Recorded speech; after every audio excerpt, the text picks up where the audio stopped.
Hello, everyone. Welcome to the Early Edge presented by BetMGM, and a good morning to everybody in the chat. Good morning to everybody on the show, except for me. Let's just go ahead and get it out of the way. Recap screen. I go 0 for 2, which gives us a 2-3 day. We had 2 winning days in a row, and I brought us down with that Rockies, Brewers, overs. They just didn't come in. A lot of base runners. That first 7, the 3+ through 7, I really thought that was going to come in. Over 20 base runners, only get 4 runs across through 7 innings. Bad plays nonetheless. Let's move on. Before we bring in the stars of the show, let me talk to you about 2 o'clock today. Most of you know we've got the Early Edge extended version, right? This is an hour-long show at 2 p.m. Eastern. We're going to have Mackenzie Brooks on. We're going to have a couple people from this show on. We're going to have model picks. We're going to be talking all sports that exist right here, right now on that show at 2 o'clock. But let's start the 10 o'clock show right now. Let's bring in the stars of the show. We've got Amags. We've got Zack Cimini. We've got Martin Green. We've got a lot to talk about. Amags, I got to ask you, though. I can't identify that hat. What is it? This is the, I'll move a little closer here. It's the Houston Astros. Oh, okay, fair enough. I see the Astros emblem on the bottom there. Interesting that you're sporting the Astros hat there, because you know what? Before we get to your pick, I do want to ask Martin Green something, and I have a question about that Astros game where I know Amags, you have a prop from that game. Martin, where are we in Euro 2024? Where are we in Copa America in terms of stage of the proceedings? We're now at the quarter-final stage of both competitions, so just 8 teams remaining in each of them, and there's no longer any room for error, because if you lose, you're eliminated. All right, fair enough. Zack Cimini, we've got, I don't know what the countdown is now. We've got about 65, 66 days until football season. I'll start really doing the countdown once we get into the 50s. I know you cover pretty much everything. How excited are you for college football and football season coming up? Oh, I'm ecstatic, especially to see these new big power conferences, the Big Ten, the SEC, how those teams. I can't believe the Pac-12. That's when it's going to come to realizations. I've been on the West Coast for a long time. I can't believe the Pac-12 is gone. And I'm still not going to believe it until that opening day of college football. Yeah, I hate it so much. But I've always hated the realignment. Back in the college basketball Big East days when Syracuse left the Big East, we're talking like 20 years ago. That was kind of the beginning of the end, where conferences and rivalries, they sort of stopped mattering around then. And now this is where we're at. Hopefully some new rivalries can begin. Amags, I'm going to start with you. Let's get right into the official picks. You've got to play in this Houston-Toronto game. I got to say, I was leaning, not that my opinion matters right now, I've been ice cold in MLB, but I was leaning on Houston money line here on the road. I liked the matchup. I liked Blanco versus Kikuchi. I just like this Astros lineup a lot better too. That lean does seem to correlate with your prop. Tell us about it. Yeah, and I actually think that that's a good look, Sia. So if you wanted to play that, I really have no issue with it. And I've seen a couple people in the chat here actually similarly, echoing that sentiment. So if you want to load up on Houston, I actually don't mind it. And I'm going to take the under 17.5 outs for Yusei Kikuchi on that Toronto side. So it definitely makes sense for what I'm thinking here. Look, Kikuchi's been hit hard almost half of the time, especially over his last 6 or so starts here. Since he turned the page to June, he's just been a different pitcher. He had some nicer starts earlier in the year, but in June, he's given up a bunch of runs, a bunch of hard contact. He's been barreled up. He had a really tough game against the Red Sox where he gave up 4 home runs, but home runs have been kind of a theme through the other starts as well, where he's at least given up 1, if not multiple, like there against Boston. So I think you bring in the Astros. This is definitely going to be a stiffer matchup for him. And last time out against the Yankees, we saw John Schneider wanted to try to send him into the 6th inning, puts him back out on the mound for the 6th inning, and Kikuchi had performed pretty well through the first 5. But once he got to that 3rd time through the order, you saw guys like Volpe and Soto and Judge just start getting on base, right? So that's an issue. Soto had the big 3-run homer. And I think that if you want to take kind of a similar approach or a similar look, I should say, with this Houston team, they've got some big bats in the lineup, some guys in Bregman and Alvarez that actually have good numbers against Kikuchi. And then, with the leash and everything that happened last time, I just think it's a tough spot to ask him to go 6 full innings. The matchup, the recent performances, all that combined. So this is one the prop stars and I both liked on the website. We put it on there earlier today, and I still think at 17.5, I would play it up into the -140s even. Wow. Okay. I mean, I certainly love when you and prop stars are in sync. Okay. I think I might listen. Sometimes this show kind of ignites something, if I have kind of a lean and, I don't know that I want to make it an official pick on the show, but I'm going to look at maybe a little bit deeper into that and consider, maybe the full game as opposed to the first five, but I do like the look. All right, let's talk about a sports line pick. Dodgers -1.5. This is our sports line play at +104. We're taking the run line here. I don't know that we know who the pitcher's going to be for the Diamondbacks. I believe that's still undecided, but I think we've got Gavin Stone on the mound for the Dodgers. If anybody in the chat has any updates on that, please let us know. But we're taking the Dodgers -1.5 nonetheless. This one's at 10:10 Eastern Standard Time. So it's one of two games at 10:10. The Orioles and the Mariners go at that time as well. If you want to make that play, or if you want to make any other play that you're about to hear, BetMGM, folks. New BetMGM customers can sign up today and get up to $1,500 in bonus bets. Just place your first wager of at least $10, and you'll receive up to $1,500 instantly if your bet loses with bonus code EDGE. That's bonus code EDGE, EDGE. I can tell you, BetMGM, not only good with that particular promo, I noticed they're very good about just like reminding you of what promotions you have. And not all sports books do that. They'll kind of like let you know what promotions are available. You just click a button and you find it, and then you click that, and then boom, you've got the promo in there. So again, BetMGM really stepping it up. Really, really good up and coming. I shouldn't say up and coming sports book, but now starting to pass all the really, really good sports books. All right. Ladies and gentlemen, we got to get to Martin Green's soccer picks. We got to get to my pick, Zack Cimini. We'll do it right after this message from our partners.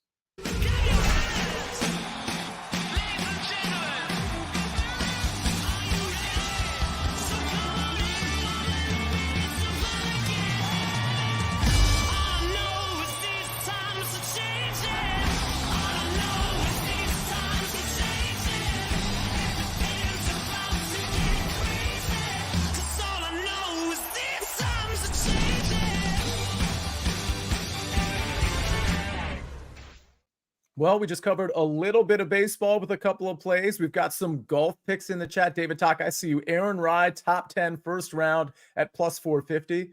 I don't hate that play. Aaron Rye's been absolutely on fire, very consistent with the ball strike and an improvement with the putter. So I really like the look on the first round, top 10, or just top 10 in the tournament. Certainly makes sense. Be careful with a bit of the finishing positions because it's a birdie fest. This lends itself to a lot of variance, a lot of hot putters. And I don't know that I expect Rye to keep up the putter, but I do think he's got a shot to be in the conversation Sunday afternoon, just like last week. All right, let's move on to soccer. Martin Green. Are we in Copa? Are we in Euro? Or are we doing something else today?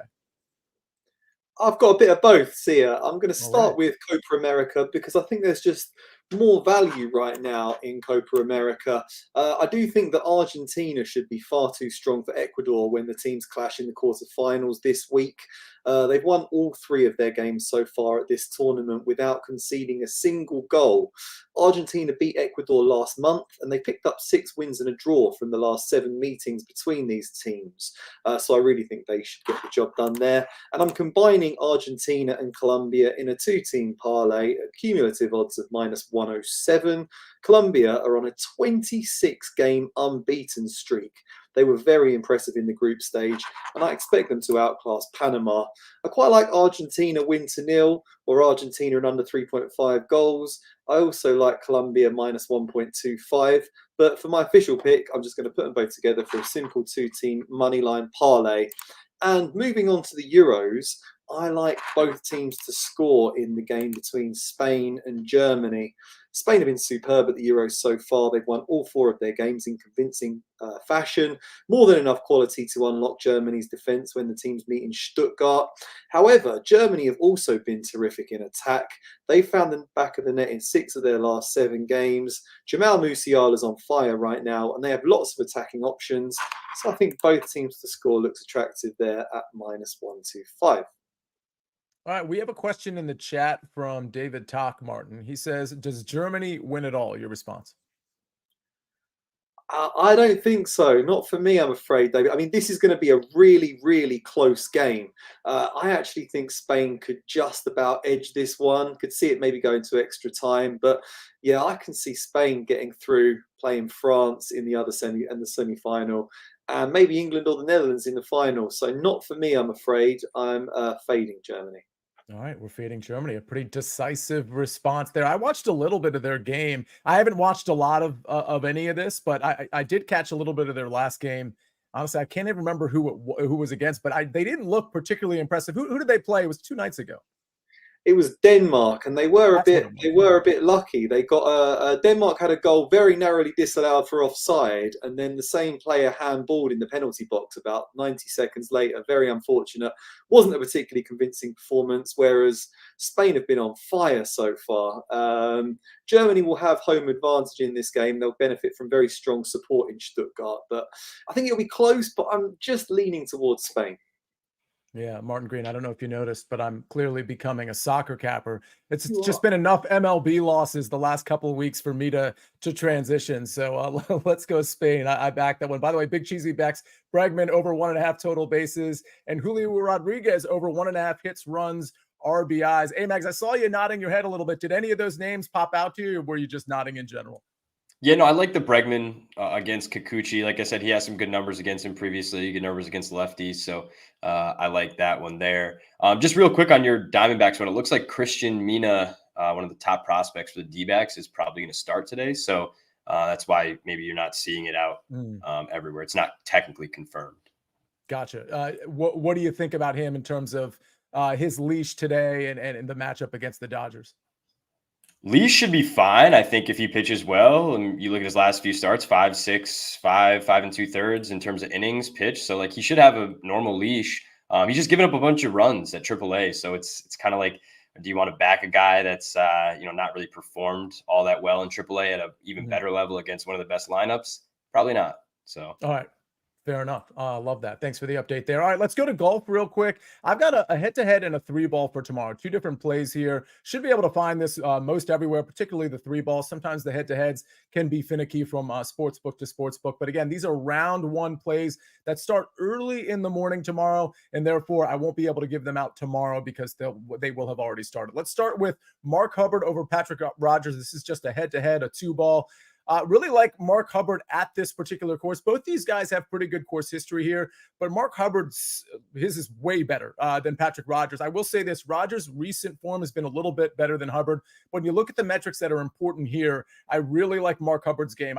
I'm surprised that this line is minus 115. I would have expected it to be in the minus 130 range, in spite of the fact that Patrick Rogers has been playing pretty well as of late, a touch better than Mark Hubbard. But again, this comes down to course fit and course history. Mark Hubbard has the edge over Patrick Rogers in that department. The next one I'm going to, I feel like Jonathan Vegas is back. I feel like the game is back. The putter can always be a problem for him, but I'm taking him in a 3-ball over Sam Ryder and Scott Kachewski.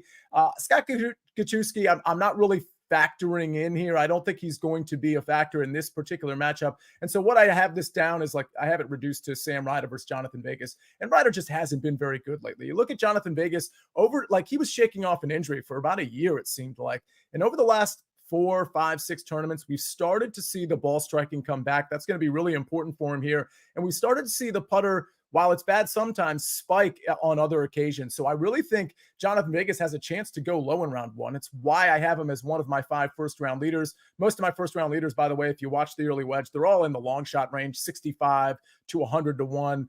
4 out of the 5 are in that range. Check out my early wedge article, which will be published, or I should say check out my SportsLine article. But the early wedge had all of our first-round leaders and all of our matchups and things of that nature. So check that out. It's in your feed. But I like Vegas over Sam Ryder. I don't think Scott Kachewski is going to factor in. Like I said, I like the plus money. Give me plus 105 there. Those are 2 plays for tomorrow morning. Zach, we come back to you. We come back to Major League Baseball. We've got a baseball play for tonight.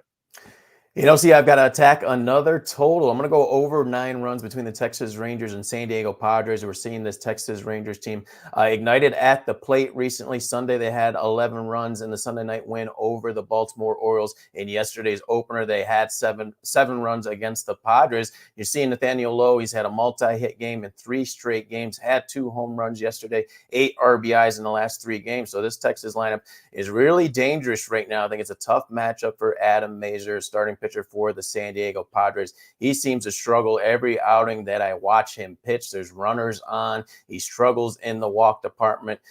Has a hard time even getting through 5 innings. So I think it's going to be a rough outing for him. And on the opposite side, this is a Padres team that was shut out yesterday, scored just 1 run Sunday against the Boston Red Sox. This was a team that had won 9 of 10 games prior to those 2 losses. So I definitely expect them to bounce back at the plate. John Gray, he has been awful. Just 2 of his last 3 starts, he's given up 8 runs or more. I think we see runs on both sides today. I'll go over the 9 runs. Machado 2+ bases at +120, says Brandon Silva. Houston Astros money line, says Ray Garcia. We're really starting to create some momentum for the Astros here. Zach, let me ask you something. This is kind of off topic. It's about the NBA. We have Liddy says she's going to start a GoFundMe to purchase the Boston Celtics. Interesting. I wonder, though, because we're going to talk about this later today on the network show. We're going to talk about Eastern Conference odds, free agency, and how that affected the odds, kind of like we did yesterday. Talk about some championship odds as well, including some long shot MLB outrights. That'll be on the network show at 2 o'clock. Your thoughts on the Eastern Conference, though, because it does seem like, and sorry for shifting gears here, but because we're going to talk about this later too, I want to make sure everybody hears this. It does seem like the Celtics continue to be loaded. And again, I'm just talking about the Eastern Conference. Do you think what the Knicks did or what the Sixers did has enough of an impact where you see value in those 2 teams over the Celtics? No, not at all.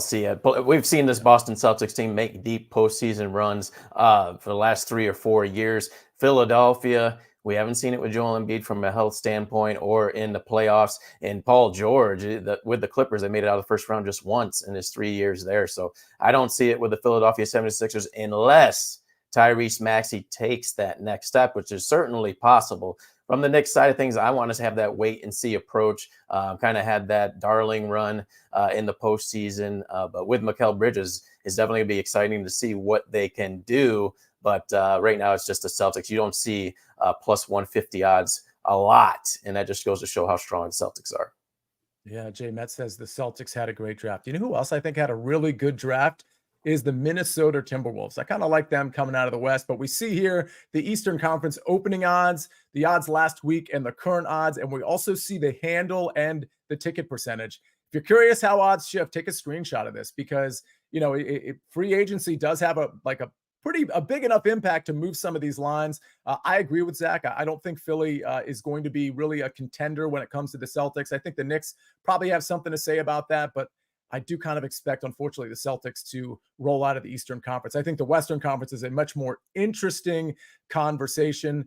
Sear says the Knicks just stole the Celtics formula, going to be a good team, but it's just the Celtics with a bit less talent. Yeah, that's actually a really good way to put it, I think. All right, ladies and gentlemen, let's take, and by the way, Philip Teresa says Altuve home run at +500. Very interesting there. Let's take a look at the recap screen before we get out of here.